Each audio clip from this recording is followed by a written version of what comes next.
ಎಲ್ರಿಗೂ ನಮಸ್ತೆ. ನನ್ನ ಹೆಸರು ವಿನೋದ್ ಮೇತ್ರೆ ಅಂತ ಯಲ್ಲಲಿಂಗೇಶ್ವರ ನರ್ಸರಿ ಕೊಟ್ರ. ನಾವು ಲಾಸ್ಟ್ ಇಯರ್ ಜೂನ್ 26 ಡೇಟಿಗೆ ಆರ್ಯಮನ್ ತಳಿ ಹಚ್ಚಿವಿ. ಬೇರೆ ಕಂಪ್ನಿದು ತಳಿನೂ ಹಚ್ಚಿವಿ. ಟೋಟಲ್ 6 ಎಕರೆ ಟೊಮೊಟೊ ಹಚ್ಚಿವಿ.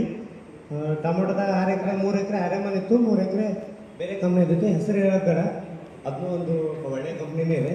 ಕೆಲವೊಂದು ಕಂಪ್ನಿ ಕೆಲವೊಂದು ವೆರೈಟಿ ಚೆನ್ನಾಗಿರುತ್ತೆ, ಕೆಲವೊಂದು ವೆರೈಟಿ ಅಷ್ಟಕ್ಕಷ್ಟೇ ಇರುತ್ತೆ. ಹೆಸರು ಹೇಳಿ ಬೇರೆ ಇದು ಮಾಡೋದು ಬೇಡ. ಆರ್ಯಮನ್ ಬಗ್ಗೆನೇ ಹೇಳ್ತೀನಿ. ನಾವು ಜೂನ್ 26ಕ್ಕೆ ಪ್ಲಾಂಟೇಶನ್ ಮಾಡೀವಿ. ಸತತ 2 ತಿಂಗಳು ಮಳೆಗೆ ಇರ್ತೀವಿ ನಮ್ಮ ಬೆಳೆ. ನಾವು ಸುಮಾರು 2-3 ಇಂಜನ್ ಹಚ್ಚಿ ನೀರು ತೆಗೆದಿವಿ ಮಳೆ ಆ ಟೊಮೊಟೊ ಕಾಲುವೆಯಿಂದ.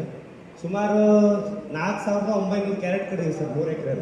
ಬೇರೆ 6 ಎಕರೆದ 3 ಎಕರೆ ಹೋಗಿದ್ರು. ಅವಾಗ ರೇಟು ಚೆನ್ನಾಗಿದ್ರೆ ಹೆಚ್ಚು ಕಡಿಮೆ 1800-1900 ಹೋಗಿದ್ರು. ಅದು ಮಾರ್ಕೆಟ್ ಮೇಲೆ ಡಿಪೆಂಡ್ ಅದ. ಬಟ್ ಆರ್ಯಮನ್ ತಳಿಗೆ ಏನದ ಅಂದ್ರೆ ಕಂಪ್ನಿದಾಗ ಹೆಂಗದ ನಾವು ಗೊತ್ತಿಲ್ಲ ಸರ್ ಹಂಗೆ.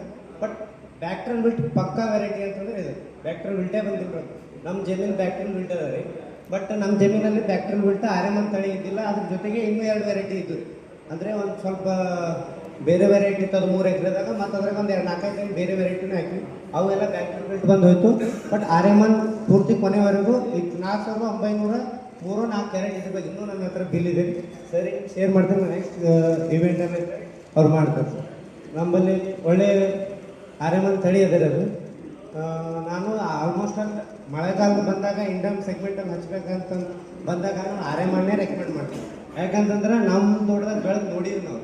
ಅದು 100% ನಂಬಲ್ಲಂತೂ ವಿಲ್ಟ್ ಬಂದಿಲ್ಲ ಇಲ್ಲ. ಅದ್ರ ಬಾಜುನೇ ಒಂದು ಗೇಣೆ ಫರಕ್ ಇದ್ರೆ ಬೇರೆ ವೆರೈಟಿಗಳು ಹೋದ್ರು ಆರ್ಯಮನ್ ಹೋಗಿಲ್ಲ, ಉಳಿದಿತ್ತು ಬೆಸ್ಟ್ ವೆರೈಟಿ.